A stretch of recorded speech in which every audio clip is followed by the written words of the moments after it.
మన ప్రభువును రక్షకుడైన యేసుక్రీస్తు వారి నామములో మీ అందరికీ శుభాలు కలుగునుగాక. మరొక వాగ్దానం వినడానికి ప్రభు మనందరికీ ఇచ్చిన గొప్ప కృప.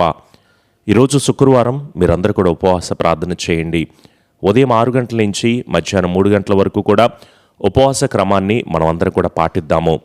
లేఖన భాగాలు తెరిచి కీర్తనలు 89వ కీర్తన 21వ వచనము, నా చెయ్యి ఎడతెగక అతనికి తోడయుండును, I will support him with my right hand. Praise Lord. మన దేవుడు మన పక్షాన మాట్లాడుతున్న దేవుడు, ఈరోజు నీ ఉపవాసం చేస్తున్న దేవుడు, మనలను మన కుటుంబాలను వెడనాడని దేవుడు. మారని వానిగా, మార్పు లేని వానిగా, మాట తప్పని వానిగా, ఆపత్కాలంలో ఆదుకునే దేవునికి మనం మొరపెడుతున్నాము. మన శోధనల నుంచి, మన బలహీనతల నుంచి, మన ఇబ్బందికరమైన పరిస్థితుల నుంచి దేవుడే మనలో లేవనెత్తి కృప చూపిస్తాడు. మీరందరూ కూడా ఉపవాస క్రమాన్ని పాటించండి. ఉపవాసం అనగా ముందుగా తగ్గించుకోవడం నేర్చుకోవాలి. తమను తాము తగ్గించుకుని ఎవరైతే ప్రార్థన చేస్తారో వారి ప్రార్థనను దేవుడు అంగీకరిస్తాడు. సుంకరి దేవుని సన్నిధిలో ప్రార్థన చేస్తున్నాడు, ప్రభువా నీ వైపుకు చూచుటకైనను యోగ్యత లేదయ్యా, శ్రమలతో బాధలతో శోధనలతో అనుభవిస్తున్న నేను దయచేసి నీ సన్నిధిలో వేడుకుంటున్నాను అని ఎప్పుడైతే ప్రార్థన చేశాడో దేవుడు అతని ప్రార్థన ఆలకించాడు.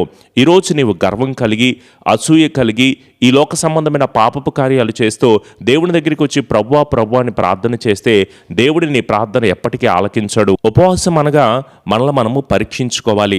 దావీదు ప్రార్థన చేస్తాడుగా, ప్రభువా నన్ను పరీక్షించయ్యా, ఇంకా ఆయాసకరమైన మార్గాలు ఏమైనా ఉన్నాయేమో, నీకు ఇష్టం లేని పనులు నేనేమైనా చేస్తున్నానేమోనని చెప్పేసి మన హృదయాన్ని ఎప్పటికప్పుడు దేవుని ముందు ఉంచి నన్ను పరీక్షించు ప్రభువా, నన్ను పరిశోధించు ప్రభువా, నీకు ఇష్టం లేకుండా నేనేమైనా నడిచాను అని చెప్పేసి మన పాపాలంట దేవునికి మనకి అడ్డుగా ఉన్నాయండి.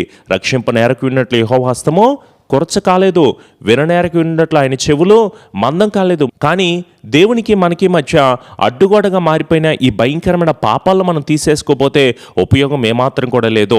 ఈరోజు ఖాళీగా ఉన్నాను కదా అని చెప్పేసి ఆయా పనులు చేసుకోవడం కాదు, దేవుని మాటలో శ్రద్ధగా వినో, దేవుని వాక్యమే నిన్ను బ్రతికించేది. దేవునికి సమర్పించుకో. ఎవరైతే తను తాను సమర్పించుకుని దేవుని దగ్గర ఉపవాసం ఉండి మొరపెట్టి ప్రార్థన చేస్తారో తనకు నిజముగా మొరపెట్టే వారికి దేవుడు సమీపంగా ఉంటాను అని మాట్లాడుతూ ఉంటుంటే, మరి ఆయన యొద్దకు చేరి నీ సమస్యను, నీ బాధను, నీ ఇబ్బందిని, నీ కలవరాన్ని చెప్పుకో, సమృద్ధి అయిన కృపను పొందుకుంటావు. కష్టం వచ్చిందని చెప్పేసి ఏం కంగారు పడకో, నష్టం వచ్చిందని ఏమి దిగులు పడబాక. నీ జీవితాన్ని ఇచ్చిన దేవుడు నీకు ఏది అనుగ్రహించాలో, ఏది ఎప్పుడు ఇవ్వాలో అన్నీ కూడా సమస్తం ఆయనకు తెలుసు కదా. నువ్వెందుకంత కలవరపడుతున్నావు? నమ్మికతో ఉండు. నీవు కోల్పోయిన ప్రతి దాన్ని కూడా సమృద్ధికరంగా దేవుడు నీకు అనుగ్రహిస్తాడు. నీ బలము, నీ శక్తి, నీ ఆలోచన, నీ క్రియలే నిన్ను ఉన్నతమైన స్థితికి నడిపిస్తే దేవుడు నీకు మహోన్నతమైన కృపనే అనుగ్రహిస్తాడు. నీకున్న ఆర్థిక పరమైన పరిస్థితి నుంచి ఈరోజు మోకరించి నువ్వు ప్రార్థన చేస్తూ ఉండగా నీ అప్పుల శోధనల నుంచి దేవుడు నీకు విడుదల కలుగు చేయబడును గాక. ఎవరైతే అనారోగ్యాలతో బాధపడుతున్నారో ఈ ఉపవాస ప్రార్థనలో విశ్వాస సహితమైన ప్రార్థన రోగులను తప్పకుండా స్వస్థపరుస్తుంది కదా. మరి స్వస్థపరిచే యెహోవాను నేనే అని మాట్లాడుతూ ఉంటున్నప్పుడు దేవుని దగ్గర ఉపవాసం ఉండి ప్రార్థన చేయండి. సమృద్ధికరంగా మీరు వాడుతున్న మెడిసిన్ కావచ్చు, మీరు ఉపయోగిస్తున్న అనేక రకాలైన భయంకరమైన వ్యసనాలతో బాధపడుతున్న విషయాలు కావచ్చు, దేవుడే మీకు విడుదల కలుగు చేసి సమృద్ధికరంగా, సంతృప్తికరంగా దేవుడు మిమ్మల్ని నడిపిస్తారు. ఏ కుటుంబ సమస్య అయితే నిన్ను వెంటాడుతూ ఉంటుందో, నీ కుటుంబం గురించి నువ్వు ఎంతగా బాధపడుతూ కలవరపడుతున్నావో, ఏ జాబ్ గురించి అయ్యో పాస్టర్ గారు జాబ్ లేక కృంగిపోతున్నాను, నేను చేస్తున్న జాబులో జీతం సరిపోక ఎంతగానో బాధపడుతున్నానయ్యా, నీటి సీటు కోసం, ఎగ్జామ్స్ కోసమో ఎంతగానో ప్రిపేర్ అవుతున్నాను తండ్రి, కాంపిటేటివ్ ఎగ్జామ్స్ విషయంలో ఎంతగానో కలవరపడుతున్నాను, ఎన్నో సంవత్సరాల నుంచి ప్రయత్నం చేస్తున్నానంటే ఏం దిగులు పడద్దు. ఈ సంవత్సరము దేవుడు నీ కొరకు సిద్ధపాటు చేసి ఉంచాడు. మంచి జాబ్ నువ్వు పొందుకుంటావు, మంచి సీటు నువ్వు పొందుకుంటావు, మంచి వివాహాన్ని దేవుడు నీకు అనుగ్రహిస్తాడు. గర్భఫలం కోసం ఎదురు చూస్తున్నావు కదా, నీకు మంచి బిడ్డను దేవుడు అనుగ్రహిస్తాడు. విడుదలను, స్వస్థతను, ఆశీర్వాదాన్ని, కృపను, నీకున్న ప్రతి శోధన నుంచి జయాన్ని కలుగు చేసేది దేవుడే కదా. ఆయన మీద భారం ఉంచండి. ఉపవాసం ఉండు. కన్నీటితో దేవుణ్ణి వెతుకు. దేవా నీవు తప్ప నాకు ఇంకొక దిక్కు లేదు తండ్రి, నీవే నా ఆధారము, నీవే నా ఆశ్రయము, నేను నమ్ముకున్న దగ్గర సహాయకుడు నీవే ప్రభువా. అనేక మంది నాతో యుద్ధము చేస్తున్నారయ్యా, ఆ యుద్ధము చేసేవారితో నీవే ఉండి నడిపించు ప్రభువా. కృంగిపోతున్న నా బ్రతుకుని లేవనెత్తు ప్రభువా. నేల నుంచి దరిద్రం లేవనెత్తు వాడు అంట, పెంట కుప్పల మీద నుంచి బేదలను పైకెత్తు వాడు అంట, తండ్రి లేని వారిని విధవరాండ్రిని ఆదరించు దేవుడు అంట, ఆపత్కాలంలో నేను మొరపెడితే సహాయకరంగా ఉండి నడిపిస్తావంట. దేవా నీ మహిమను మాకు చూపిస్తావంట. మేమెంతగానో భారము మోస్తున్నామయ్యా, మా భారాన్ని మీ మీద వేయమని మాట్లాడుతున్నావయ్యా. ప్రార్థనలన్నీ కూడా, ప్రతి ఆలోచన కూడా నెరవేరుస్తాను చేస్తాను అని చెప్పేసి మాట్లాడుతున్న దేవా నీకే వందనాలు తండ్రి అని దేవుని దగ్గర మొరపెట్టి ప్రార్థన చేయండి. నీవు ప్రార్థన చేస్తే అడిగితే దేవుడు గొప్ప కార్యాలు పొందుకోమా.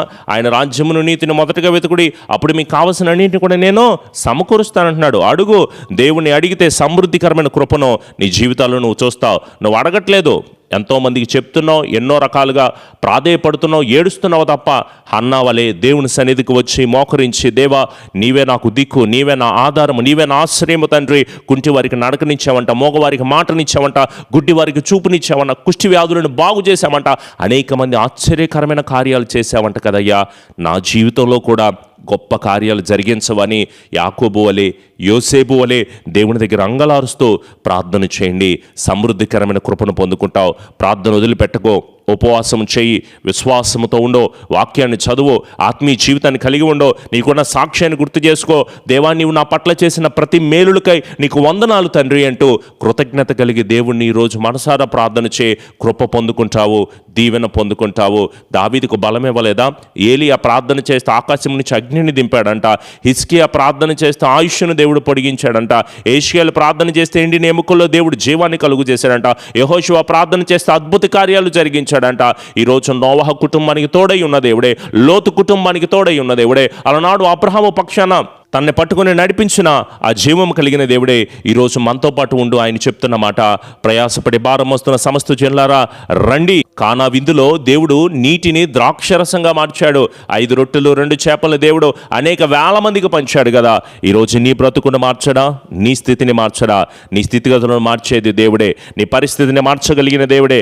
దేవుని మీద భారం ఉంచు. ప్రభువా నీవే నాకు దిక్కు తండ్రి, నా ఎడల కృప చూపించు ప్రభువా, నీ కాపుదల నాకు కలుగు చేయండి. నా గుణాన్ని మార్చుకుంటున్నాను, నా ప్రవర్తనను మార్చుకుంటున్నాను, నా జీవితాన్ని మార్చుకుంటున్నాను, నా స్థితిని మార్చుకుంటున్నాను, నా నడక మార్చుకుంటున్నాను, యథార్థత కలిగి నీ సన్నిధికి వస్తున్నాను ప్రభు అని మీరు అడగగలిగితే, దేవుని దగ్గరికి వచ్చి మొరపెట్టుకుంటే మన బాధకు నెమ్మది దొరుకుతుందండి. మన పోరాటానికి విజయం దొరుకుతుంది. మన విశ్వాసానికి తప్పకుండా ప్రతిఫలం దొరుకుతుంది. ఆయన దగ్గరే రక్షణ, స్వస్థత, విడుదల, ఆశీర్వాదం, ఉజ్జీవం, ధైర్యం, నెమ్మది, సంతోషం, సమాధానం ఆయన యొద్దే దొరుకుతుంది. మనం ఆయన దగ్గరికి వచ్చి అడిగినప్పుడు అసాధ్యమైన కార్యాలు సాధ్యపరచబడాలి అంటే ఉపవాస ప్రార్థనే చేయి. శిష్యులు చడిగినప్పుడు ఇదే మాట చెప్పారు కదా, ఎందుకు వదిలిపోవట్లేదయ్యా, మేము ఎందుకు ఈ సమస్య నుంచి ఎదుర్కొనలేకపోతున్నాం, మా వల్ల ఎందుకు కావట్లేదని అడిగితే ఉపవాస ప్రార్థన వల్లనే ఇలాంటి వదిలిపోవటం సాధ్యమని ప్రభు చెప్పాడు కదా. దేవుని దగ్గర మొరపెడదాం, దేవుని దగ్గర ప్రాకులాడదాం, దేవుని దగ్గర మొరపెట్టి వేడుకుని ఆయన్ని అడిగితే సమృద్ధికరమైన కృప, సమృద్ధికరమైన దీవెన. నేను పడిపోయాను, ఓడిపోయాను పాస్టర్ గారు అనుకుంటున్నావేమో, నువ్వేం కలవరపడద్దో. ఎందుకంటే నిన్ను లేపి నిలబెట్టగలిగిన గొప్ప దేవుడు మన పక్షాన ఉన్నాడు. ఆయన యొద్దే నిలబడదాం, ఆయననే అడుగుదాం. ప్రభువా నన్ను లేపయ్యా, నన్ను లేవనెత్తు ప్రభువా, నేను పడిపోయిన నా బ్రతుకుని నింపి నడిపించి స్థిరపరచు ప్రభు అని నువ్వు మనసారా అడగగలిగితే ఉన్నతమైన కృపను దేవుడే మీ అందరి జీవితాల్లో అనుగ్రహించబడును గాక.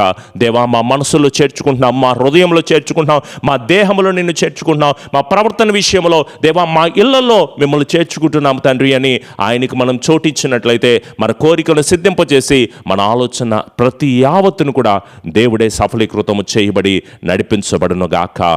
ఆమెన్. తలలు వంచండి, ప్రార్థన చేసుకుందాము.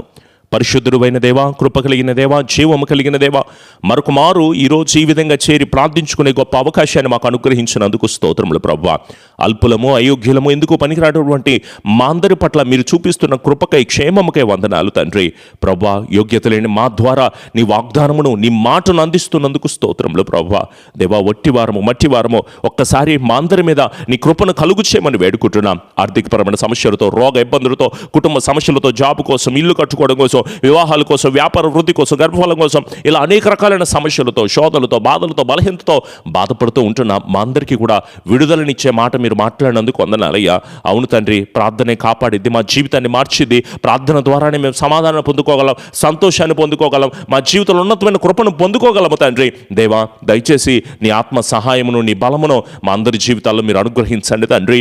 దేవా నీ చెయ్యి, నీ హస్తము ఎడతెగక మాకు తోడై ఉంటుందని మాతో మాట్లాడినందుకు వందనాలు. వందనాలు తండ్రి. నీ బిడ్డలను దీవించండి, కృప చూపండి, కాపుదల మీరు కలుగు చేయండి. నెమ్మదితో, సమాధానముతో, కృపతో మాకు తోడై ఉండి మమ్మల్ని బలపరుస్తున్నందుకు స్తోత్రాలయ్యా. మరొక వాగ్దానం వినేంత వరకు కూడా నీ శక్తిని మా అందరికీ కూడా మీరు కలుగు చేయండి.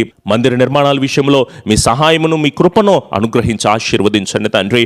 అనేక మంది వాక్యం విని బలపరచబట్టకు నీ ఉన్నతమైన కాపుదల బిడ్డలకు మీరు అనుగ్రహించి స్థిరపరిచి కాపుదల దయచేయమని మా ప్రియ రక్షకుడైన యేసు నామములో అడుగుచున్నాము తండ్రి. ఆమెన్.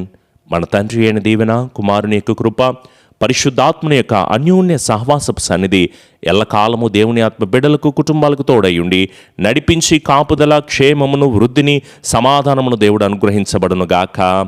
ఆమెన్. మీ అందరికీ కూడా ప్రభువు పేరిట ప్రత్యేకమైన వందనాలు. ప్రతిరోజు ఉదయం 6 గంటలకు లైవ్ ఆరాధన వస్తుంది. తప్పకుండా ప్రార్థనలో ఏకీభవించండి. అలాగే మందిర నిర్మాణాలు జరుగుతున్నాయి, వాటన్నిటి గురించి కూడా ప్రార్థన చేయండి. మీరు మీ ఆత్మీయ సభ్యులకి, అలాగే మీ కుటుంబ సభ్యులు కూడా షేర్ చేయండి. వారు కూడా వాక్యాన్ని వింటారు, ఆధ్యాత్మికంగా బలపరచబడతారు. అలాగే స్క్రీన్ మీద కనిపిస్తున్న ఫోన్ నెంబర్కి మీ ప్రార్థన అవసరతలు తెలియచేయండి. దేవుని ఆత్మ సహాయము మీ అందరికీ తోడై ఉండును గాక. God bless you all. Praise Lord. రేపటి వాగ్దానంలో కలుద్దాం.